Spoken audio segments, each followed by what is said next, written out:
Hey guys, welcome back. So today we are reviewing a solo cup holder with a marker slot. So let's go ahead and show you what it looks like and what all you get. So this is it. Mark your cup and drink up. So you put the marker right inside there. Just like that. And then people can take their solo cup and write their name on it. So this is made out of wood.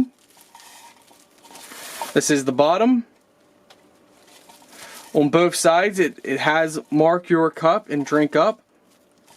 So if you have it setting depending on how you want to have it set. Let's go ahead and show you what solo cups look like with it on. Alright guys, so we are out of our big solo cups to demonstrate, but we do have our small solo cups. But the big solo cups are what would be used with this, or the bigger styrofoam cups. So all you would do is just simply take a cup. Your guests can take a cup, write their name on it, put the pen back, and they can go off to the party. Overall, it's really nice.